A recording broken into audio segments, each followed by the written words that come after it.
Hi friends, నేను మీ Vanitha. Welcome to PNV Telugu channel. ఈరోజు రెసిపీ వచ్చేసి ప్రసాదం బూరెలు అండి. ఇవి పైన క్రిస్పీగా లోపల సాఫ్ట్గా అలాగే టేస్ట్గా ఎలా తయారు చేసుకోవాలో చూద్దామండి. ప్రసాదం బూరెలు తయారు చేసుకోవడానికి ముందుగానే నైటు 1 గ్లాసు మినపప్పు నానబెట్టుకున్నానండి. మీరు మినపగుళ్ళైనా తీసుకోవచ్చు.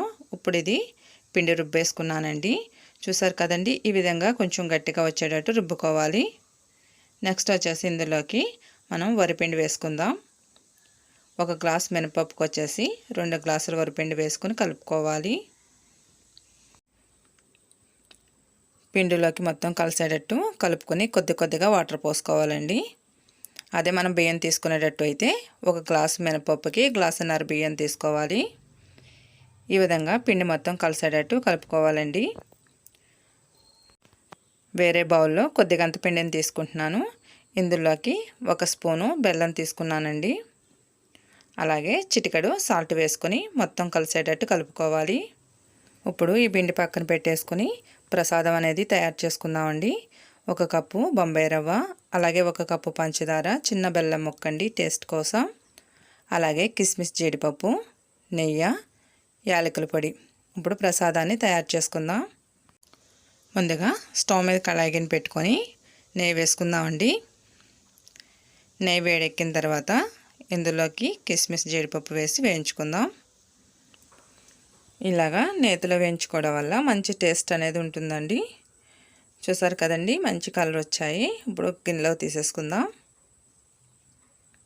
ఈ ప్రసాదం బూరెలు అనేవి చాలా సింపుల్గా మనం తయారు చేసుకోవచ్చండి. టేస్ట్ కూడా చాలా బాగుంటుందన్నమాట. ఇప్పుడు అదే కళాయిలో బొంబాయి రవ్వ వేసుకుందామండి. అదే సుచి రవ్వ కూడా అంటాం కదా. ఈ రవ్వని పచ్చివాసన పోయే వరకు వేయించుకోవాలి. చూసారు కదండి, ఈ విధంగా వేగితే సరిపోతుంది. వేరే గిన్నెలోకి తీసేసుకుందాం. అదే కళాయిలో 2 కప్పుల వరకు వాటర్ పోసుకుందామండి. 1 కప్పు బొంబాయి రవ్వకి వచ్చేసి మనకి 2 కప్పుల వాటర్ పడుతుంది. అలాగే 1 స్పూన్ నెయ్యి వేసుకుందాం. నెక్స్ట్ వచ్చేసి పంచదార వేసేసుకుందామండి. ఇందులోకి ఇలాగా బెల్లం వేసుకోవడం వల్ల మంచి టేస్ట్ అనేది వస్తుందన్నమాట. ప్రసాదం అనేది మొత్తం కూడా మరిగించుకుందాం. వాటర్ అనేది మరిగిపోయింది కదండి. ఇప్పుడు ఇందులోకి మనం వేయించి పెట్టుకున్న కిస్మిస్, జీడిపప్పును వేసేసుకుందాం. అలాగే యాలకుల పొడి ఇలాగా మెత్తగా చేసి పెట్టుకున్నాను. నెక్స్ట్ వచ్చేసి వేయించి పక్కన పెట్టుకున్న రవ్వను కూడా కొద్దిగా వేసుకుంటూ ఈ విధంగా కలుపుకోవాలండి. ఇలా తిప్పుకుంటే ఉండలు కట్టకుండా ఉంటుంది. ఈ ప్రసాదం అంతా కూడా దగ్గరకు వచ్చే వరకు కూడా మనం ఈ విధంగా తిప్పుకోవాలి. చూసారు కదండి, మనకు ప్రసాదం అనేది దగ్గర పడుతుంది.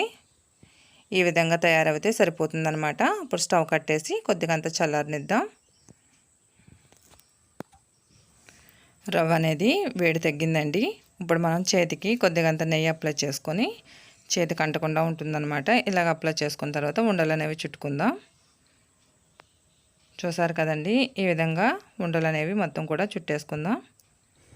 ఇప్పుడు డీప్ ఫ్రైకి సరిపడా ఆయిల్ పోసి వేడి చేసుకున్నానండి. ఆయిల్ అనేది వేడెక్కింది. ఇప్పుడు ఈ పిండిలోకి ప్రసాదం ఉండ వేసుకుంటూ ఈ విధంగా ఆయిల్లో ఒక్కొక్కటిగా వేసుకుందామండి.